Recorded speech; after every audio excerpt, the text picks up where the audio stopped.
Hello and welcome to today's video. Today we're going to talk about NRF2, the body's master detoxification thermostat. We're going to take a look at what it is. We're also going to take a look at what symptoms you may be experiencing that might indicate that your detoxification thermostat is turned down, which means you are not going to be able to detox very effectively. And the best part, we're going to take a look at how we can increase the activation of this pathway so we can turn up your detoxification thermostat so that your body can finally start to detox and cleanse itself and get rid of all of the different toxins, chemicals, heavy metals, pesticides, whatever it is that you've got that's contributing to your chronic health problems. This pathway is essentially what tells your body that it's time to get rid of them. And I'm going to show you exactly how to do it. So first, let me just quickly tell you what NRF2 is. It's a contraction of a very short, elaborated name. I will put it up on screen here.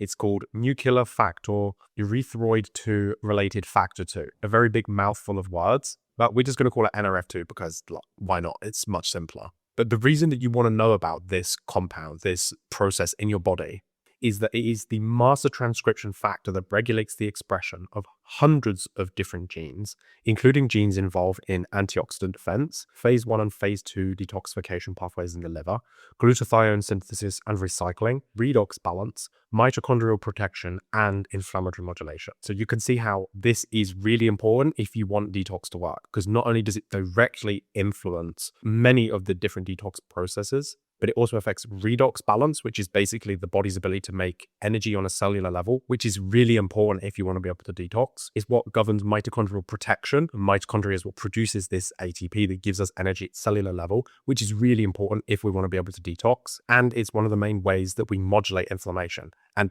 one thing that inflammation does is it significantly inhibits our ability to detox, because the body isn't trying to do any of this deep cleaning if the house is on fire. That's basically what inflammation is. So it modulates all of these things, and it's an essential part of getting your body into a strong detoxification state. So now I want to run you through a couple of symptoms or a couple of conditions that could indicate that your NRF2 might be low. So these are the most common correlatory symptoms and things that you could be experiencing in your body that might show that your NRF2 is low and that your detoxification thermostat is turned down. So we have poor tolerance to toxins of all different types. So this is mold toxins, this is metal-based toxins, this would be things like a chemical sensitivity, pharmaceuticals, any kind of compound that comes into your body that can have any sort of toxic effect. If you have poor tolerance to it, this could be an indicator of poor NRF2 activity. Also, if you're someone that's experiencing chronic inflammation. So what chronic inflammation actually looks like in the body tends to be a little bit lower energy, a bit of brain fog, not really being able to think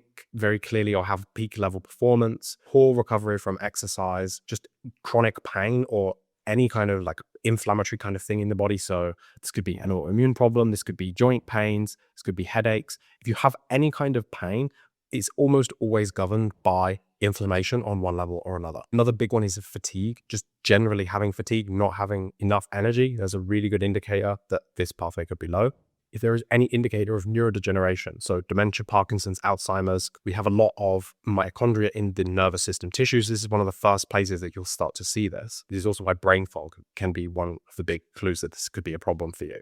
And finally, we have poor glutathione recycling and increased oxidative damage. So this might look like if you have any labs that are indicating your antioxidant status is low, like your glutathione levels are low, your body is really struggling with inflammation. Maybe you have elevated calprotectin or increased CRP or highly sensitive CRP. These are blood markers that can measure inflammation in the body. And if you have any signs of, again, just oxidative damage, so this can be early signs of aging, fatigue, maybe your skin looks older than it should. You've kind of lost that luster, that vibrancy in the skin. Maybe your vision is becoming a little bit poorer. That's very much connected to your glutathione status as well. So as you can see, there's like a really broad array of different types of symptoms. And this is because this is a master transcription pathway. It affects a lot of different things that are going on in the body. So there's a good likelihood if you're still watching the video, you're probably dealing with some of these symptoms that I've just described. So now we're going to move on to the good bit, where I'm going to help you figure out what can we actually do about this. So first, we're going to look at some more kind of specifically like supplements and different nutrient compounds that we can take,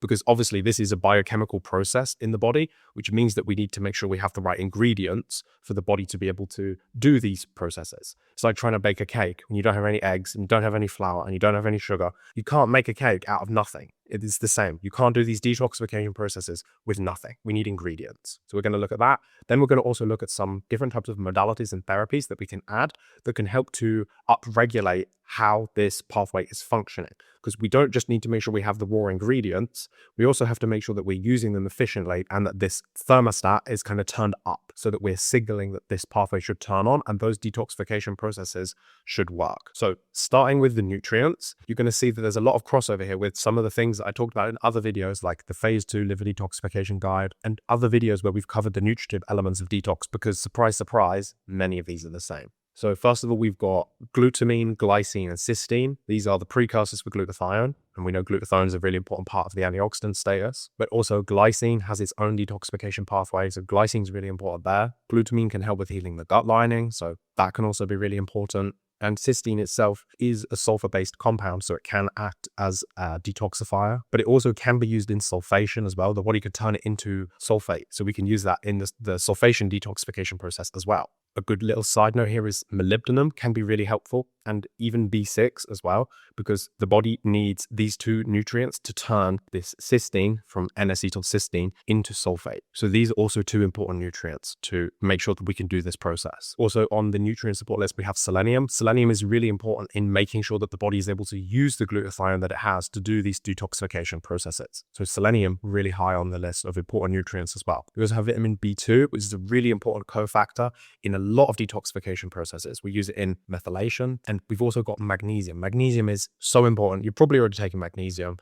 I think it's one of the most taken supplements, and that's with a good reason. We need magnesium. It's a really important cofactor. We use it for ATP, for energy on the cellular level, which is really important for all detoxification processes, but especially ones like the phase 2 detoxification processes, which are activated by this pathway. So we want to make sure that we're providing the body with a lot of these resources and ingredients. So to broaden this out just a little bit and make it really practical, one really good way to cover almost all of these bases is to make sure that you're eating 30 grams of animal protein 3 times a day. And this doesn't mean you're eating 30 grams of chicken breast. You have to see how much chicken breast do you have to eat to get the equivalent of 30 grams of protein, because chicken breast is like 70% water. So it ends up being closer to like 100, 120 grams of chicken breast to get 30 grams of protein. Whey is also a really good source of cysteine. I've talked about that a few times before. It's a really nice way to provide this really important amino acid and boost those levels up. Glycine you can take as a supplement, or you could take a broth, or even something like collagen protein powder. This is also a really good source of glycine. For the B vitamins, I personally would recommend just getting a good B complex and just starting on a really small dose and increasing that, because all B vitamins are important. Vitamin B6, vitamin B2, really important here specifically, but also vitamin B9 and B12. So folate and methylcobalamin, really important for methylation and other detoxification processes.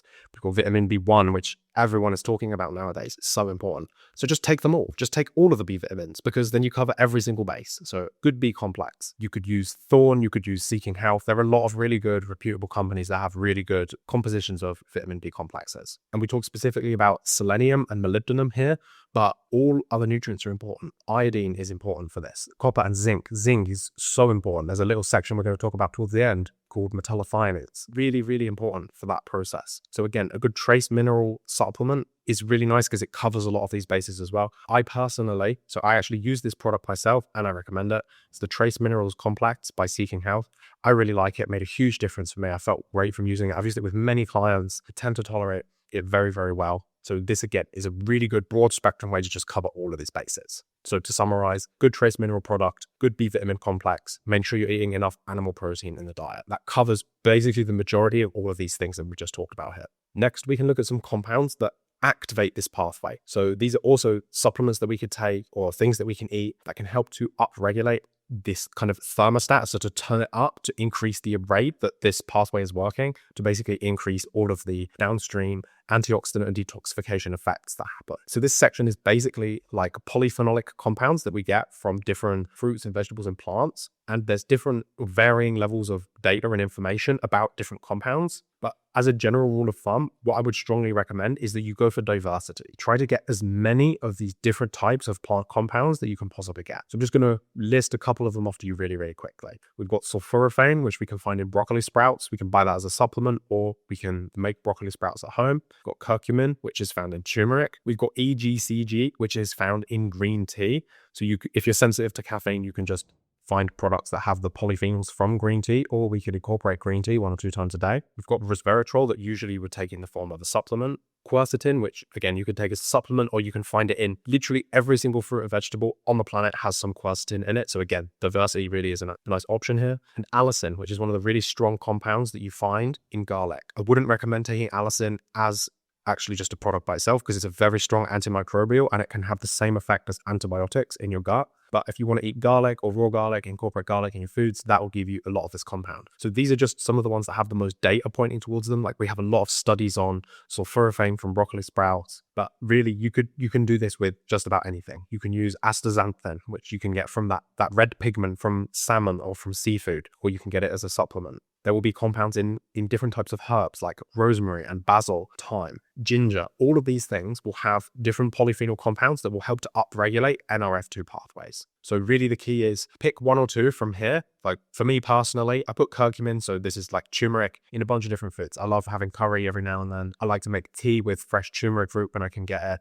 So that one gives me that. I also love the broccoli sprouts. I have a broccoli sprout supplement. I would love to grow my own broccoli sprouts one day. Maybe I'll do that. If you'd like to see me do broccoli sprouts at home and record a video of how to do it all, leave me a comment below. I'll make sure that I dedicate myself to getting around to doing that. But really the key here is don't be afraid of different flavors and seasonings and spices, because this is where we have the electrophilic plant compounds that have this strong impact on activating these NRF2 pathways. And finally, we have mild hormetic stressors that we can implement. These are kind of more like lifestyle factors or different modalities that we can incorporate that can also upregulate this pathway. So again, just to jump through a really quick list for you, doing things like sauna and cold exposure, so where we have these temperature extremes that are putting the body in a state of temporary stress, can activate the NRF2 pathway. Exercise is also fantastic. So not completely destroying yourself, like going for a marathon, probably too much. That's not really going to help you because it's going to create more oxidative damage than the benefit that you're going to get from the activation of NRF2. But if we're doing like yoga, Tai Chi, Qigong, Pilates, 1 or 2 times a week, and we're throwing in some strength training, where we're really going to failure,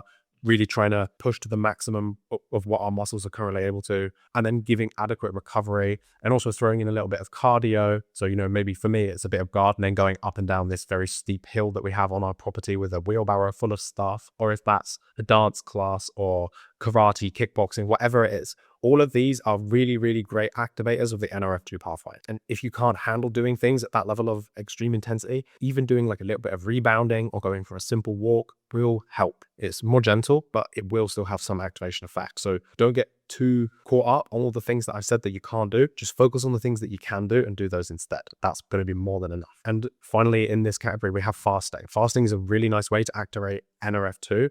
It is a bit of a tricky one though, because obviously we're going to upregulate this pathway whilst we're depriving our body of resources and nutrients. So I love fasting. I actually did 7,000 hours of fasting last year alone. So I'm a huge proponent of what I would consider short-term prolonged fasts, which are fasts in the 24 to 36 hour time period.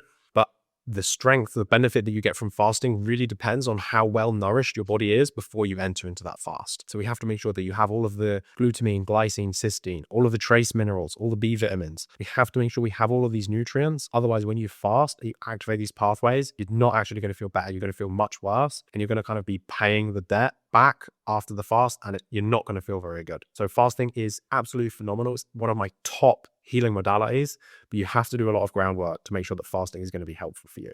So that basically covers it for NRF2. But before you click off the video, I have 2 bonus points that I want to cover, because these 2 little extra points, these are just like little things that might seem like an afterthought, but they're going to have a huge impact on how useful the suggestions that we've talked about in this video are in actually influencing your overall health outcomes. So NRF2 is like the master switch. All of these things are going to turn the dial up and make your detoxification happen faster. We have to make sure we have all of those ingredients in the first place. Otherwise, it's like putting your foot on the gas in the car and you don't have any gas in the tank. You're just going to blow the engine up. It's just not going to work. You're not going to go anywhere. So we're turning up the switch. We make sure that the body has enough ingredients. This is going to turn on all of these different processes. But then we have to look what happens downstream from that. So a lot of these compounds are going to leave the body through the bile and through the digestive system. And this is where a lot of people get stuck with detox. And this is why usually I focus on these other areas before I take a look at these more specific pathways, because you can do all of this stuff. You can provide all the nutrients and ingredients. You can do all of the hormetic stress and provide the broccoli sprouts for the sulforaphane and all these things that upregulate. If the bile doesn't flow well and the gut is damaged, so you have leaky gut, you have high levels of permeability, you have lots of gut dysbiosis, your body's going to do all of this work. You know, it's working like an absolute champion. You've given it everything that it needs to do all of this stuff. Bile doesn't flow properly. These toxins don't have anywhere to go. They don't have anywhere to leave the body. They're just going to repeatedly loop themselves around and around and around, and they keep coming back into the body and they keep causing problems. And if your gut is a really inflammatory environment and you have a lot of gut dysbiosis, maybe you've got some mold colonization or some candida, some SIBO issues, it's going to make it really hard for your body to actually fully get these compounds out, especially if you add this to things like constipation, food sensitivities, and a really restricted diet. It can be really hard for any of these other stuff to really make that much of a difference. So if you do some of the things that I talk about in today's video and you feel worse, not better, there's a really good likelihood that you need to focus more on these later stage parts of the detoxification process. You need to take a look at your liver health and your bile flow. You need to make sure that your body has all the ingredients to make healthy bile and that you're using modalities to get that bile flowing consistently. And you have to take a look at the gut. We have to make sure that we're working on the microbiome. We're working to heal that gut lining and make sure that you're able to correctly break down, digest, and absorb all of the foods that you're eating. Because if you're not doing these things, doing all of this NRF2 stuff isn't really going to make much of a difference for you. You're not going to feel better for it. You're probably going to feel worse. So if you want to learn more about the bile flow piece, or you want to learn more about the gut, I'd highly recommend taking a look at my gut health playlist. So I have a playlist with like 50 videos at the time of recording this video, all about different gut health topics, bile flow, about the liver, about a whole bunch of different things. Open that playlist, scroll through it, and have a look and see which video feels like it's the right video for you. Because I don't know what you've got going on right now. And just me telling you what to do based on like information in the textbooks and from my past experience isn't going to be really helpful. What you need to do is target the approach based on where you're at in the current point in your journey. So I'll leave a link to it below in the little description part of this video.